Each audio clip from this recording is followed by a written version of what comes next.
नमस्कार मेरे प्यारे किसान साथियों, स्वागत है आपका आपके ही अपने किसान हितैषी यूट्यूब चैनल सादाबाद केसरी पर, जहां है हर खबर पत्थर की लकीर डंके की चोट पर एक मोटा सा लठ अंगद के पैर की भांति जमा कर। आज किसान साथियों हम आप लोगों के लिए लेकर आए हैं एक ऐसी धमाकेदार सनसनीखेज खबर जो आपके चेहरों पर मुस्कान और दिलों में उम्मीद की नई चमक जो है लाएगी।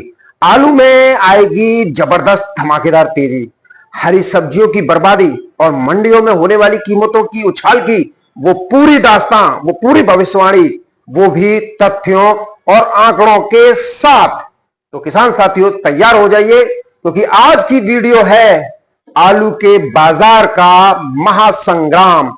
चलिए किसान साथियों वीडियो स्टार्ट करते हैं, लेकिन उससे पहले आप सभी लोगों से निवेदन है जिन्होंने अभी तक अपना चैनल सब्सक्राइब नहीं किया है वो फटाफट से चैनल को सब्सक्राइब कर लीजिए। वीडियो इष्ट मित्रों के साथ में व्हाट्सएप फेसबुक ग्रुपों में अनिवार्य रूप से शेयर किया कीजिए। यदि वीडियो आप लोगों को पसंद आए तो दबाकर लाइक ठोका कीजिए, क्योंकि आपका एक एक लाइक ऐसा प्रतीत होता है जैसे दलालों में उनके सीनों पर चढ़कर कील ठोक रहे हो। तो किसान साथियों आज इस काम को आज से आप लोग जो है शुरुआत करने लग जाओ, लाइक दबा के ठोका करो। दक्षिण भारत और दक्षिण पूर्वी राज्यों में भारी बारिश ने जनजीवन को पूरी तरीके से अस्त व्यस्त कर दिया है। कर्नाटका के उत्तर के जिलों में, जिनमें हसन, बेलगावी और चिकमंगलुरु आते हैं, इन जिलों में आलू की बुवाई पर संकट के काले बादल मंडरा गए हैं। किसान साथियों यहां की मिट्टी पठारी खेतों में तैयार खेत हुए हैं, वो जो है मिट्टी का कटान होने से खराब हो रहे हैं, जिससे इस साल आलू की बुवाई नहीं हो पाएगी। वहीं हसन के ही मैदानी इलाकों में खेतों में पानी जमा होने से आलू बुवाई की जो थोड़ी बहुत संभावनाएं बची हुई थी वो खत्म हो चुकी हैं। इस वजह से इस बार आलू के लिए दक्षिण भारत को आगरा और उत्तर प्रदेश पर पूर्ण रूप से निर्भर फरवरी तक रहना पड़ेगा। पिछले सालों के आंकड़ों पर अगर हम नजर डालते हैं तो इन जिलों में 20 से 25 लाख पैकेट आलू का उत्पादन आराम से जो है हो जाता था, लेकिन इस बार ये सिर्फ एक सपना बनकर रह गया है। ऐसा आलू के इतिहास में पहली बार देखने को मिलेगा कि जब दक्षिण की लोकल फसल भारी बारिश की वजह से लग ही नहीं पाएगी।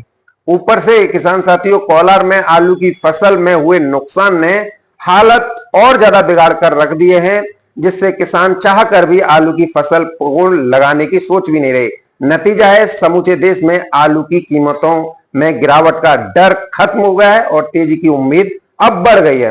लेकिन साथियों बात सिर्फ आलू तक सीमित नहीं है। भारी बारिश ने हरी सब्जियों, दलहन और तिलहन की फसलों को भी बड़े पैमाने पर बर्बाद कर दिया है। जिस टमाटर, भिंडी व अन्य हरी सब्जियों की हम बात करते थे, अरे ये तो फिक रही हैं, कोई नहीं खरीद रहा है, आज वही सब्जियां रिकॉर्ड तोड़ रही हैं। मंडियों में सब्जी की आवक 30 से 35% सिमट गई है। सारी सब्जियां खेतों में सड़ रही हैं। ये कमी आने वाले दिनों में और गहराने वाली है। साथियों आलू की खेती अब किसानों के लिए कर्ज का बोझ जो है बनती जा रही है। लाखों रुपए की लागत आती है, अनगिनत बीमारियों की चपेट में यह फसल आती है और हजारों रुपए की इंसेक्टिसाइड, पेस्टिसाइड समेत कई दवाइयां लगाने के बावजूद पैदावार में गिरावट ने किसानों की उम्मीदें तोड़कर रख दी हैं। ऊपर से आलू के बीज की आसमान छूती कीमतों ने भी किसानों को इस बार आलू की खेती से दूर कर दिया है। कर्नाटक और तमिलनाडु में, क्योंकि आप सभी जानते हैं ये दक्षिण भारत के इलाके हैं और यहाँ पर पानी की बेहद कमी है। यहाँ सिंचाई के साधन बहुत सीमित हैं और सीमांत किसान को सिंचाई के लिए तो कसमकस करनी ही पड़ती है। छोटे और मझोले किसान के लिए खेती किसानी की डगर बहुत कठिन जो है दक्षिण भारत में है। दक्षिण भारत में खेती पूरी तरीके से मौसमिक परिस्थितियों तंत्र पर जो है निर्भर करती है। अगर बारिश और धूप का संतुलन समान रहा तो फसलें अच्छा उत्पादन दे देती हैं, लेकिन अगर जो है बारिश सामान्य से अधिक या सामान्य से कम हुई तो फसलें बड़े पैमाने पर जो है किसान साथी प्रभावित हो जाती हैं। और ये सिर्फ मौसम की मार ही नहीं है, वरन यहाँ दक्षिण भारत में सबसे ज्यादा फसलों को बर्बाद करते हैं वो है बैक्टीरिया, हानिकारक टिड्डियों का दल, व्हाइट फ्लाई, मकड़ी जैसी बीमारियां फसलों को बड़े पैमाने पर अपना जो है निवाला बना लेती हैं। इन सभी कारणों से किसान अब आलू की खेती से जो है तौबा कर रहे हैं। इसके बजाय वो शकरकंद, अदरक, हल्दी, गन्ना, जीरा और मक्का जैसी फसलों की ओर रुख कर रहे हैं, जिनमें लागत कम और मुनाफा किसान साथियों ज्यादा जो है होता है। अगर हम आलू की खेती के बारे में बात करें तो अब आलू की खेती यहाँ पर ज्यादातर प्रोसेसिंग और वेफर कंपनियों तक ही सीमित रह गई है। कर्नाटक के लाल मिट्टी वाले इलाकों में, क्योंकि कर्नाटक की पूरा इलाका जहां पे हसन आलू वगैरह लगता है, ये सब जो है लाल मिट्टी है और यहाँ पर कॉमन स्क्रब और चेचक जैसी बीमारियों और सुंडी आलू को बड़े पैमाने पर खराब जो है कर रही है। यही वजह है कि हसन जैसे इलाकों में आलू लगाने वाले किसानों का मोह तो पहले से ही भंग हो चुका था और अब आते आते ये सब जो है बिल्कुल खत्म हो चुका है। अब किसान साथियों, अब उस खबर पर नजर डालेंगे जिसका इंतजार हर किसान भाइयों को है। किसान साथियों, आलू की कीमतों में आने वाले दिनों में धमाकेदार तेजी की पूरी संभावना है। दक्षिण भारत में आलू की फसल नहीं लगने, जिसे हसन बोलते हैं, और हरी सब्जियों की भारी बर्बादी ने आलू की मांग को आसमान पर पहुंचा दिया है। बारिश होने के बाद में मौसम गुलाबी ठंड जैसा होगा, तो जैसे ही मौसम में परिवर्तन होगा वैसे ही आलू की मांग और ज्यादा बढ़ेगी। उत्तर भारत से लेकर मध्य भारत, गुजरात, महाराष्ट्र और बिहार तक पड़ रही भीषण गर्मी ने भी हरी सब्जियों की फसल को पूरी तरीके से बर्बाद कर दिया है। सबसे ज्यादा प्रभावित फसलें बेल और पौधे पर लगने वाली सब्जियां हैं। किसानों ने दिन में 2-2 बार सिंचाई कर रहे हैं, खाद भी डाल रहे हैं, उन्हें बचाने के लिए पर्याप्त मात्रा में न्यूट्रिशंस भी डाल रहे हैं, लेकिन सब जो है इस समय पर इस भीषण गर्मी के आगे व्यर्थ साबित हो रहा है। खेतों में सब्जियां सड़ रही हैं और ट्रांसपोर्ट होकर मंडियों में जा रही हैं, वो गाड़ी में सड़ रही हैं। इस वजह से मंडियों में आवक 30 से 40% तक की रह गई है। आज दैनिक जागरण अखबार ने एक खबर छापी है जिसमें भारत की जनसंख्या 1.86 अरब के आसपास बताई है। अगर इस खबर पर विश्वास कर लें तो इतनी बड़ी आबादी की जरूरतों को पूरी करने के लिए जो इस समय पर सब्जियां हैं, हरी सब्जियां या दाल, ये सब जो है अपर्याप्त है। उत्तर भारत में गर्मी और दक्षिण भारत में बारिश ने सब्जियों की देश में भारी कमी जो है पैदा कर दी है। नतीजा, आने वाले दिनों में सब्जियों के लिए मारामारी होगी। एक अनार 4 बीमार वाली कहावत जो है चरितार्थ आप लोगों के सामने होगी और यहीं से आलू की चमक की शुरुआत हो जाएगी, क्योंकि हरी सब्जियों और दालों की कमी ग्राहकों को आलू की तरफ डाइवर्ट कर देंगी। जो व्यक्ति अभी तक हरी सब्जियों को खरीद कर घर ला रहे थे, जब महंगी हो जाएंगी तो फिर आलू खरीदना पसंद करेंगे।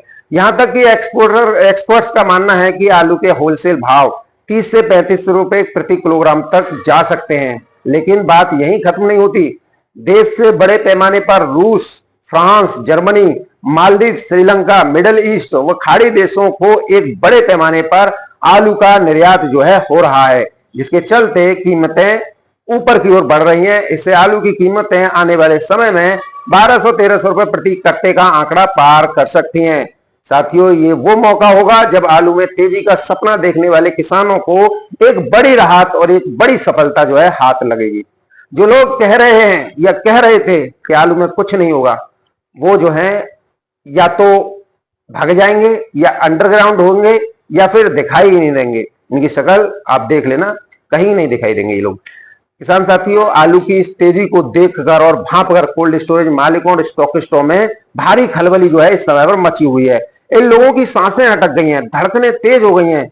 इन लोगों को समझ नहीं आ रहा है कि इनके द्वारा जितने भी आंकड़े, जितने भी फर्जीफिकेशन, जितने भी रूमर और माहौल बनाने के सारे हथकंडे अपनाए थे, वो दो ध्वस्त हो रहे हैं। माहौल किसानों के लिए अनुकूल होता जा रहा है। सबसे ज्यादा परेशान वो लोग हैं जिन्होंने किसानों का आलू उनकी बगैर मर्जी के जो है बेच दिया 10-20 पैकेट छोड़कर। अब किसान इन लोगों के खून पी जाएंगे।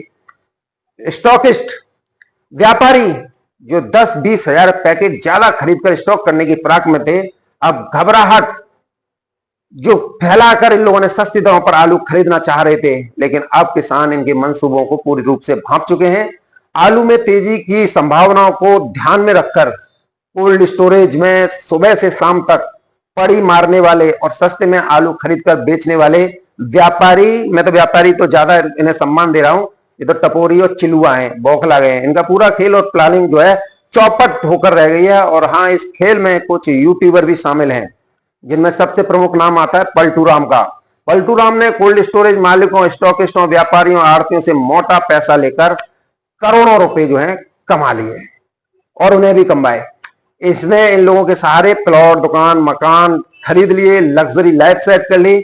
इस बार इसने स्टॉकिस्ट, कारोबारियों और कोल्ड वालों के पक्ष में शुरुआत से हवा बनाकर रखी, जिसकी बदौलत ये आज थाईलैंड और गोवा घूमकर लग्जरी लाइफ जी रहा है, नर्मदा नदी की परिक्रमा कर रहा है। ये सब किसके दम पर हो रहा है भाई? थाईलैंड की ट्रिप, गोवा की ट्रिप, इस किसान साथियों आप आलू किसानों के दम पर हो रहा है और आपके आलू के दम पर हो रहा है, जो इसे कमीशन के तौर पर मिला है। इधर पूरब के कुछ यूट्यूबर 500 और 1000 रुपए लेकर वीडियो बनाकर किसानों में घबराहट पैदा करते हैं ताकि उनके आकाओं को सस्ते दामों पर आलू जो है मिल जाए। एक अलीगढ़ का है एक यूट्यूबर जिसे सब गाड़ साहब कहते हैं, बड़े अपने उससे बड़े हिसाब से बोलता है, अरे सब मुझसे गाड़ साहब बोलते हैं। आलू में तेजी की बात सुनकर सबसे पहले भड़कने वाला इंसान यही गाड़ साहब है। तेजी क्यों आई, कैसे आई, ये इसका सबसे पसंदीदा डायलॉग है। ये किसान हित में नहीं बल्कि आड़तियों, बीज कारोबारियों, कोल्ड मालिकों, स्टॉकिस्टों का प्रचार प्रसार कर कर एक मोटी रकम जो है हाथ लगती है। अगर इनकी प्रचार प्रसार करता है तो इसे 10 से 20 हजार रुपए रोजाना आराम से मिल जाते हैं। लेकिन सोनू चौधरी इन सब के खेल को बेनकाब करता रहता है। हमारे चैनल का उद्देश्य सिर्फ और सिर्फ किसान और खेती है, किसानों का साथ है। तो किसान साथियों, ये समय आप लोगों के लिए एक सुनहरा मौका है। आलू की कीमतों में तेजी निश्चित तौर पर आएगी, लेकिन आप लोग सावधान रहिए, अपने आलू को सस्ते में मत बेचिए, कोल्ड स्टोरेज मालिकों और स्टॉकिस्टों के झांसों में मत आइए, मंडी के डेली रेट चेक करिए, सही समय का इंतजार करिए और अपनी पूरी मेहनत का पूरा दाम वसूल कीजिए। सोनू चौधरी कल भी आप लोगों के साथ था, आज भी आपके साथ है, भविष्य में भी आपका साथ रहेगा, आपका साथ कभी नहीं छोड़ेगा। हम हर खबर, अपडेट और हर सच्चाई आपके सामने लाते रहते हैं, जिससे आप लोगों को बल मिलता है अपने आलू की बिक्री अच्छी दरों पर करने का। अब भैया कोई टिकिया चूरन की बात में आ रहे तो बेच ले। और दूसरी, बहुत व्यापारी किसान बनकर चैनल पर कमेंट करते हैं, ये फ्रॉड लोग हैं, इनके कमेंटों पर आप ध्यान मत दिया कीजिए, क्योंकि इन लोगों का मेन मकसद क्या है? कोई लिखेगा हमारे यहाँ तो मोहन आलू 300 रुपए कट्टा चल रहा है, कोई लिखेगा हमारे यहाँ पर हाइब्रिड ये चल रहा है, कोई लिखेगा फर्रुखाबाद में चल रहा है। ये सब क्या है पता है किसान साथियों? ये सब फोर्जरी आदमी है। इन लोगों का मेन मकसद क्या है कि किसानों के अंदर कैसे भी डर और घबराहट फिर दोबारा से फैलाई जाए, जो निकल चुकी है। ये इस एक ऐसी हवा बनाना चाह रहे हैं जिससे किसान फंसे और इन सस्ते दरों पर मिले। आप बताइए के मोहन आलू कौन सा ऐसा किसान है जो 300-400 रुपए में दे रहा होगा, या कौन सा ऐसा व्यापारी है जो 300-400 लगा रहा होगा? आज की डेट में भी के मोहन आलू के दाम 600 से 700 है। लेकिन जिन लोगों को लूट करनी है, जिन लोगों को किसानों से सस्ती दरों पर आलू लेना है, वो तो 300 क्या 100 भी लिखेंगे कमेंट में आके। और किसान साथियों, मैं आप लोगों से पुनः एक बार यही कहूंगा, हाइब्रिड प्रजातियों को बंद कर दीजिए, क्योंकि इस हाइब्रिड प्रजातियों की वजह से आप लोगों को आलू के सही रेट नहीं मिल पाते। हाँ, पूर्वांचल के यूट्यूबर तो अपने आप को बड़े 30 मार खा समझते हैं, और किसान भी वहां के 30 मार खाएं, 2-2 बार फसलें लेते हैं फर्रुखाबाद और कन्नौज की हाइब्रिड। सबसे ज्यादा अगर हाइब्रिड होता है तो हमारे पूर्वांचल में होता है, लाल, पीला, नीला, सतरंगी, नगीना, अफलातून, शक्तिमान, ऐश्वर्या, अभिषेक बच्चन, ना तमाम जितनी वैरायटी है वो सब वहीं मिलेंगी। और फिर पहली फसल में अच्छा दाम ले लेते हैं और दूसरी फसल में बोलते हैं कि इसके दाम भी हमें वैसे मिल जाए, और फिर कंपेयर करते हैं आगरा, खंदौली, सादाबाद से। और इनकी पैकिंग अगर देखोगे ना तो सब गड्ढ भरा रहता है, किर्री, गुल्ला, मोटा, सब मिक्स रहता है, कोई भी ग्रेडिंग नहीं करते। किसान साथियों, कहने का मतलब यह है कि आप हाइब्रिड करके अपने ही पैरों पर कुल्हाड़ी मार रहे हो। हाइब्रिड को अगर करना ही है तो कच्ची खोद में करो, पक्की खोद में कभी भी हाइब्रिड मत करो, क्योंकि ये हाइब्रिड आप लोगों की जान का दुश्मन बन जाता है, आप लोगों को कर्ज के बोझ तले दबा देता है। इससे अगर कोई कहीं फायदा होता है तो वो कोल्ड स्टोरेज संचालकों को होता है, ना कि किसानों को। ये आप लोग डिसाइड